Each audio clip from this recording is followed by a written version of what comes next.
Overtime!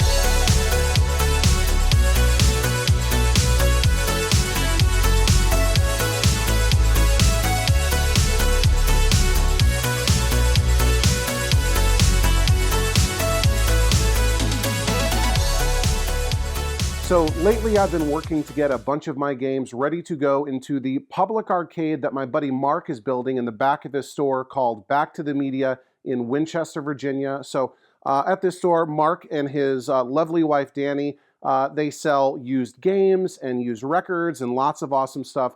And they've been building an arcade that's going to be in the back of the store. And they've got a bunch of games ready to go, but they're going to borrow some of mine, at least for a bit, until they're able to kind of use those as placeholders until they're able to fill them with kind of maybe more exciting games. And one of the games that's kind of earmarked to go over there is this Superman right here. So this is a Taito Superman running in a really kind of cool Dynamo HS7 cabinet. The game works good, everything's good. The monitor is maybe a little bit iffy, so I've wanted for a while to install a cap kit on this thing. So here is the chassis I pulled out of the monitor. This is a K7000 chassis. I've got a cap kit from Arcade Parts and Repair ready to go. I'm actually watching Brandon from Off-World Arcade stream on Twitch while I'm working on this. And yeah, so I want to install a new cap kit from Arcade Parts and Repair on this K7000 chassis. But when you're working on this kind of stuff, sometimes it's sort of hard to see what you're working on. And when I'm doing videos, sometimes it's hard for me to show you exactly what I'm doing, getting in here real close, kind of poking around, seeing things. Sometimes you're trying to look for, cold solder, cracked solder joints, solder bridges. We had one of those in our Taito power supply a couple of episodes ago. And let's be honest, none of us are getting any younger. Our eyes are starting to get bad. I just got new glasses, so vision's always a question. So, there's got to be a better way to sort of see what we're working on, right? And fortunately, I got sent this recently. So this is a Tomlov digital microscope. Basically, it's a pretty powerful microscope here with a large, I think it's a 10-inch LCD screen right here. It's got this sort of flexible boom arm so that we can move it around and position it where we need it. And it's going to do a couple of things. One, it's going to help me see things better by zooming way in and taking a closer look at what's going on, looking for issues and paying attention to the work that I'm doing. And hopefully it'll also help me show you what I'm working on and what's going on. Because I believe this thing can record video, and then I can incorporate it into the episodes that I release on YouTube, and so that you can get a better look at what I'm doing and what I've got going on. So in this episode, that's what we're going to do. We're going to unbox this, tear into it, see what's going on, get it all set up, and then I'm going to use it to install a cap kit on this K7000 monitor chassis. So why don't we get set up to do that? All right, so this is my first time ever doing something like this before, where I'm featuring a tool or something in a video that somebody sent to me to try out, to check out. From time to time, I have been contacted by various companies and brands and whatever that have wanted me to try their stuff, and either I wasn't interested, or just from the face of it, it didn't look like, something that was necessarily a good fit for me, or I didn't think it would be appropriate for my channel. Like, do you guys want me to be wearing like, fashion t-shirts and showing that off? No, that have nothing to do with arcade games, no. But this is something that I've seen other people use. I want to get into more serious PCB repair that requires, sort of working really, really up close. And I know some people have like head-mounted, magnifying glasses or whatever, but I've actually kind of been eyeballing, something like this for a while. And so when the folks reached out to me that wanted me to try out this Tomlov, I said, hey, I thought it would be interesting. I asked the guys on the Overtime Arcade members only Discord, the channel members there. They thought it would be cool to try it out. So yeah, let's check this out. And this is the DM602 Flex. I think DM602 is sort of the model of the digital microscope, and I think Flex means that it's got this flexible sort of boom arm. So let's go ahead and pop this thing open. We just got some basic information on the sides here. Yeah, cool. So this should be really neat. So we'll open it up like this. And right off the bat, what do we got? I guess the microscope is in this large box. What's going on in this little thing right here? Oh, this is like the ring light, I guess, This must be the AC adapter. We'll put those off to the side here. What else is going on? Okay, this could be the clamp to hold the arm to, you know, a table or a workbench or something like that. So there's that. Some zip ties for like cable management. Okay. We've got this, which is like threaded. So this must be something to hold the arm together. Oh, we've got a little, oh, this is kind of neat. So this is a USB-A to male USB-A to male USB-C adapter. So that could come in handy. All right, and this is the, I guess the flexible arm, right, to position the microscope where we need it. And we've got the microscope in another box right here. And look at this. This is an interesting little bonus. I really kind of wasn't expecting this. This is a little additional soldering mat. And if you don't have one, I guess this would be cool. I used to have one like this, and I think I actually left it at Mark's garage like a year ago. So it looks like it has a couple different magnetic parts to hold on to, you know, different components. And yeah, so that's kind of neat little extra bonus thing. I'm not sure I'll end up necessarily using this because I've got a much larger soldering pad already. But if you didn't have one, this is a nice little bonus, I guess, that comes with the microscope. So we'll put the big box out of the way here. And here is the microscope box itself. Professional electronic products. I guess it's intended for, the application for this product is the printing industry, not me. Textile industry, not me. Industrial inspection or PCB inspection, yeah, kind of. I mean, you know, working on PCBs and yeah, that's what I'm intending to use it for. So we'll open this one up. And here we go. Just some foam protection. We've got a instruction manual here. And I guess there's another version that doesn't have this arm. So you can get the DM602 without the flexible arm, and it's sort of on this fixed sort of, I don't know, column here. I thought this would be more appropriate because if I'm working on like a larger thing, especially if I'm working on a larger, you know, PCB, like an Atari PCB, I just got in the mail a working Atari Food Fight PCB, which is a rather large PCB, and you know, I wouldn't want to have to move the PCB all around. I'd rather have it like this and be able to move the arm all around. So we'll go through these instructions as well. And what else is going on? This is some kind of control switch, I guess, for power, maybe brightness up and down. So that's good. This is, oh, this is HDMI on one end, and I don't know, is that mini HDMI or DV on another end? We've got more stuff going on down here. USB to micro USB, maybe that's for power. And I don't think there's any, oh, there are a couple other things in here. What's this? This is, I guess maybe this will hold the ring light or something. We'll go through all these instructions and assembly instructions and figure out everything. And, oh, we've got a ton of little things in here. So, oh, I'm guessing these are the lenses, maybe. Yeah, that's what that looks like. Some sort of, oh, I think this is maybe for biological slides, like there's these little grabber arms for that. Some screws. Oh, these are these like sample slides? Yeah, look at that. Okay, all right, this is kind of fun. Again, nothing to do with arcade games per se, but these are samples. So going back to like science class, let's see, we have a pine stem. Is that one? Epidermis of onion, so onion skin. A honeybee wing, look at that. All right. And a honeybee worker leg. And what's this one? Musca domestica compound eye. I don't know what that is. Anyway, so we've got some scientific slides here, like going back to science class in school. And I just dropped one, but it didn't shatter. And then I almost dropped all of them. So we'll put these away. All right, so that's kind of neat. And another, didn't we already have one of these? AC adapter plug. And comes with a little screwdriver for assembly. And what's this? Oh, look at that. Huh. We got a little remote control there, which is kind of cool. And then this is the actual screen. So yeah, I think that's a 10.1, 10.2 inch screen.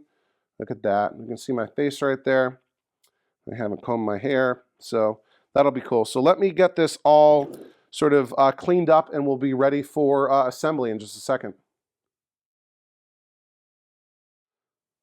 Okay, with the packing list from the instructions, I've now got a better sense of exactly what everything is. So the screen is actually the digital microscope itself, and that's the microscope, I guess, right there. We got the boom arm, the 4-inch stand, 3 different lenses, A, D, and L. Looks like A is already mounted on the microscope, and so D and L are in this little box right here. This is the ring light and the AC adapter for the ring light. Power supply cable, USB cable to connect to a computer, HDMI cable to connect to an HD monitor. So I guess you can connect to an even bigger monitor than the one that's comes with the microscope. Transmitted light stage. I guess this is what holds the slides if you're doing something with like biological slides. AC adapter for the microscope. Remote control. There is actually a 64 gigabyte micro SD that's already installed. You can sort of see maybe right there, it's installed there. And we have the soldering mat already and the user manual. And then these parts here aren't really listed. I guess these are spare parts for assembly. This ring goes, I think, on the cap of the stand arm. And this is the USB adapter, screwdriver, and some Velcro straps for cable management. So I'm going to go through the manual. I'm going to go ahead and do the assembly. I think this is where I would be starting for the 602 Flex. So I'm going to go ahead and do that. We'll get it mounted onto the table that I'm working on here. And then I'll play around with it a little bit, and then to familiarize myself, and then I'll show you, how we put it through its paces, and then we'll use it to recap that K7000 monitor chassis. All right, here we go. We're all set up with my brand new Tomlov DM602 Flex digital microscope. I've moved it over to the main workbench here. I've got the arm, if I can show you here, actually mounted way over here on the one of my storage shelves. And the reason I did that was when I had it originally mounted on my folding table that I often do cap kits and whatever on, every time I would like bump into the folding table, it would shake everything, and it would shake the microscope, and it would take it a second or two to reorient. So by mounting it over here on that storage shelf, I can be moving things around here and doing work underneath the microscope and not kind of shake it on this flex arm. So I've spent a little bit of time kind of familiarizing myself with everything. I've got the ring light set up. I've got it dialed in, focused in. It comes with 3 different lenses. I've got the A lens in there. That seems to give me kind of the best sort of zoom that I want for the kind of work that I'm going to be doing here. You have other ones for different zooms, but I tried them out, and this one seems to kind of give me sort of what I'm looking for here. There's a bunch of different controls. There's actually this remote control that we can use to control a bunch of different things. We can zoom in, we can zoom out. It's not the fastest, most responsive zoom, but that's okay. You're looking for, I guess, stability more than everything. I can change the brightness, the sharpness. I can like invert the colors. That's kind of interesting, right? I can make it black and white. I don't know if that helps with contrast or whatever. But I can also record video with this. So I'm going to hit the record button on the, has it started? There we go. We are now filming, and oh, did we stop it? Okay, I actually checked the manual, probably a good idea. It's a little bit counterintuitive. There is this, if it'll focus, there is a red, looks like a record button on the remote control, but this actually takes a picture. If you want to record video, you hit OK, Now we're filming. We can see the red in the corner. So we'll take a look and see how the video turns out from this. There's a little micro SD card that came pre-installed, so I should be able to get the video off of that micro SD card.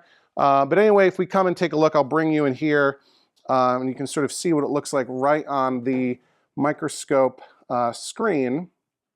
And I'll also show some of the video here too. But, you know, we can move it all around, take a look at what we're working on. You know, we can have our soldering iron in here. I'm kind of trying to do this a little bit awkwardly. But the first thing I wanted to do was sort of inspect the existing, you know, solder, and we can kind of position it like this. For example, we can line it up where the input header pins are and kind of focus in here and, you know, take a good look and see if we can find any cold solder, cracked solder, anything like that. So that's going to be kind of interesting to be able to use that for inspection. One thing I actually noticed right off the bat, and let me move this around just a little bit here and then adjust the focus, is here's our flyback, and look at that. Cracked case on the flyback, right by one of the white knobs. That's the focus knob right there, and I think there's another crack right up there, right by the focus label. So I don't like that. I can't have that. I don't want to leave a monitor like that, but fortunately I've got some reproduction flybacks, K7000 flybacks from arcadepartsandrepair.com.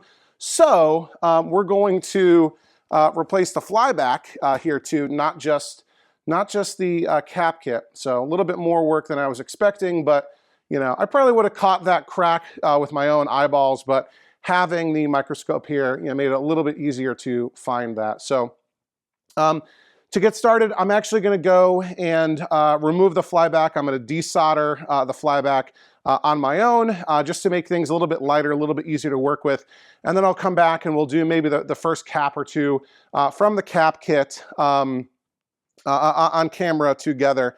And I'm actually watching WrestleMania on my laptop while I work on this. So yeah, so let me go and remove the original flyback from the chassis, and then we'll get started on that cap kit. Okay, I'm back. I removed the original OEM flyback with the cracks in it from the cabinet, or from the chassis, no problem there. I've actually done half of the cap kit already. I was watching WrestleMania, like I said. I didn't want to stop watching that live and film during the main event, which was pretty incredible. So yeah, I've done basically half of the caps already. Next one to do is C23 right here, which is a 47 microfarad, 50 volts electrolytic capacitor. I've got it queued up right on the screen here. Here is C23. And I can even point with my pencil. There's C23 right there. So let's flip this over and find it on the part side, which should be right here. One thing I don't like about the K7000 chassis is that it doesn't have printing on both sides. It only is marked on the solder side, or on the part side of the cabinet. So yeah, C23 should be right there. So we will hit it with our flux pen, and then we will add some solder, some fresh solder to the old solder. All right, how's that looking on the microscope? You know, I should actually turn on the recording. Let's do that. All right, now we are recording video. So I should be able to cut to that to show you what I'm doing here as well. So I don't know, hopefully that's a better sort of view of, you know, detailed board work. Yeah, let's see. It's a little tricky to kind of get the desoldering gun in here with the sort of microphone in the, I keep saying microphone, it's a microscope in the way. So maybe I need to work with how I position the microscope.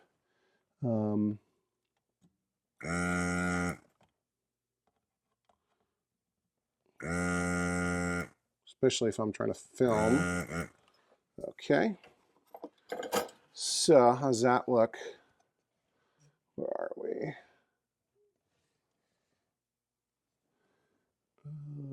Right there, right? Yeah, I think we're pretty clear. So let me see if I can pull the cap from the top side.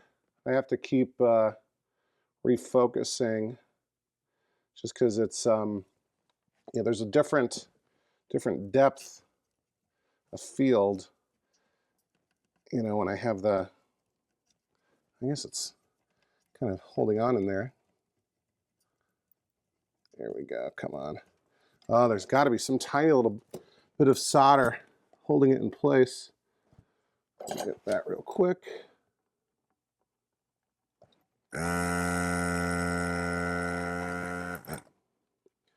Oh, and I kind of shredded the solder pad, unfortunately. Let me show you that. Oof. Oof. Where is it? Right there. Look at that. That was not good. There's just a bit of solder pad left there. We can see the kind of raw board. Don't like that. That was a mistake. Nothing to do with the microscope. Yeah. So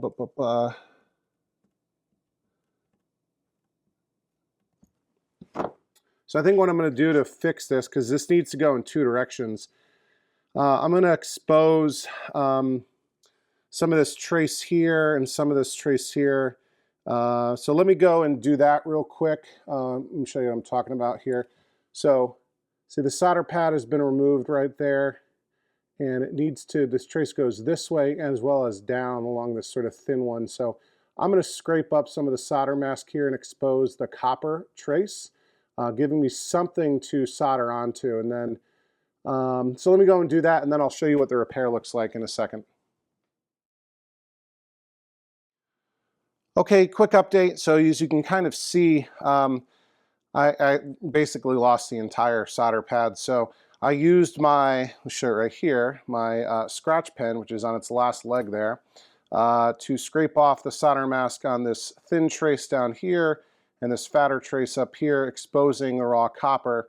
And because I've got no solder mask or no solder pad there at all, basically, I'm going to kind of make one. I've got some solder tape that you can kind of see right here. I'm going to cut off a little teeny tiny square, going to sort of cut it to size. I'll poke a hole through it, and then hopefully that'll give us something to solder into. So let me go and do that, and then I'll show you what that's looking like. Okay, so here's what I got. I cut a little circle of from the copper tape and kind of trimmed it to almost like the shape of an octagon, like a stop sign.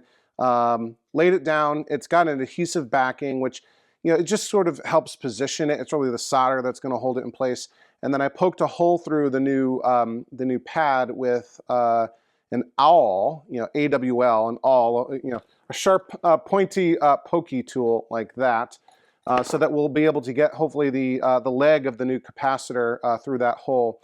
And you see how the copper tape pad covers up the edges, the ends of the exposed traces, so that when we solder it in place, I will also take solder down along onto the traces so that we get the whole thing sort of connected with solder. And that should work. So here is the capacitor that we removed.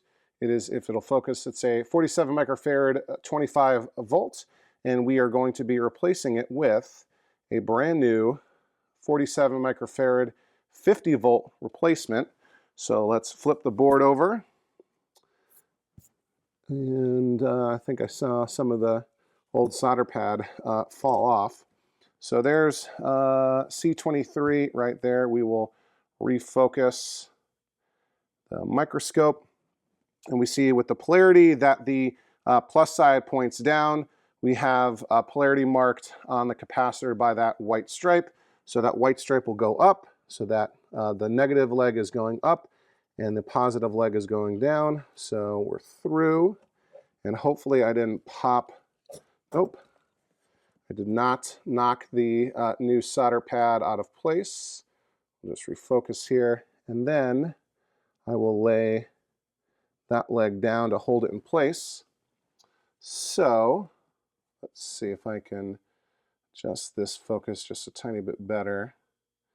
All right, so that's what we want to solder. Oh, so I've done this type of repair before. I don't know if I've ever done this on camera. Usually I'll fold a leg over, and we could have always done that, but let's do this here. All right. Okay. I'm going to get this solder to come down this trace, which it doesn't really want to do, but that might actually be okay. You never really want to leave the raw copper sort of exposed. Let me see if I can get a little bit more to sort of follow down this trace. All right, I think that looks okay. But we never trust our eyes. Yeah, there really is a gob of solder there. I think I need actually a little bit more to connect up here.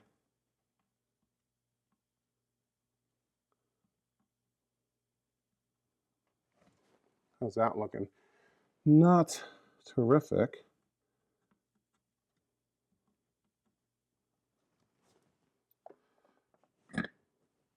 We actually remove a little bit of this solder. Oof. We're moving all around. Oh, maybe I should have tinned it to start. I'm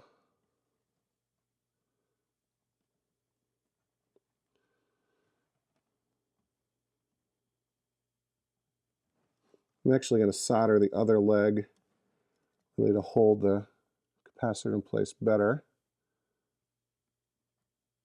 All right, that looks good. Okay. Let's see what I can do here.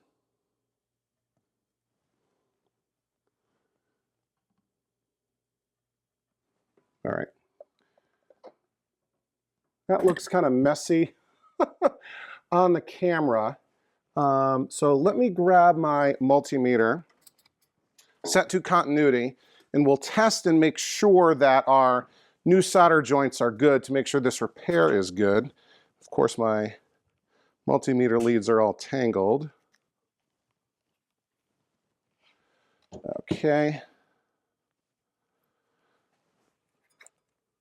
All right, so we'll come in here, and this trace goes all the way down to here, so we've got good continuity there, and good continuity there. So I'm going to say that's repaired. So anyway, yeah, so hopefully this is all showing up well on camera. I'll go ahead and I'll clip these legs off, the excess length of the legs, and I'll go and double check the polarity on top and mark it with the magic marker that I usually do. And then I'll go ahead and finish the rest of the cap kit. I'll install the new reproduction flyback, and then we'll put the whole thing back together, stick it in the monitor, and give it a test. But so far, this microscope's coming in pretty handy, I'd say. All right, the cap kit is done. I installed the new reproduction flyback, both of which I got from arcadepartsandrepair.com, and I think I'm ready to test it out. I've actually got the chassis reinstalled back into the monitor in the cabinet. I've got everything plugged back in. The neck board is plugged back in. The gauze wire is plugged back in. The DAG wire is plugged back in. Power's connected. The yoke wires are connected. I think we're good to go. I've got the remote board wire plugged back in. I've got my Crafty Mech test pattern generator plugged in. We'll turn that on. And I think we're ready for an initial power up test. I've got my multimeter connected to make sure the B+ is testing okay. We'll turn the light on that so you can see it. I will plug in the cabinet and I'll hit the power switch. Here we go. 3, 2, 1. All right, 122.9. I think it's supposed to be 123, and there it is, 123 on the dot. So here I've got WWF Superstars still plugged into this cabinet. And there we go. I've got some adjustments to do, but so far looks pretty good. So let me make some adjustments and see how I can get it dialed in. All right, how does that look? Pretty good, I'd say. It looks even better in person. Nice and bright, clean color separation. And yeah, I think this will do just fine. So I would call that a successful CapKit install, a successful Flyback installation. And yeah, we are good to go here. I've got my Dell's Arcade mirror in the house helping me out, making the adjustments. And yeah, so I would say I'm pretty happy with this microscope. Again, this is a Tomlov DM602 Flex digital microscope. You know, tried out all the features. I think everything's going, you know, pretty good. The only thing I really couldn't figure out was how to connect it to my laptop. I've got a MacBook. I thought I should be able to plug it in, but I couldn't get my Mac to recognize it. So maybe there's some sort of, you know, versioning or driver issue or something. I was able to remove the SD card from the back of the microscope. It sort of goes in way back here. I'm not even sure I'll be able to show you. Yeah, it's right down in there. And that's how I was able to get the footage, the video clips off of the microscope. So yeah, very happy with that. Want to say thank you to the folks who sent me this, I guess the Tomlov folks. So really happy with it. You'll likely be seeing this again in future videos, especially as I work on game PCBs and maybe power supply PCBs and more monitor chassis, that sort of thing. But yeah, I think that'll do it for this little extra special bonus episode of Overtime Arcade. As always, I'm Charlie. Thanks for watching, and I'll see you next time. Overtime!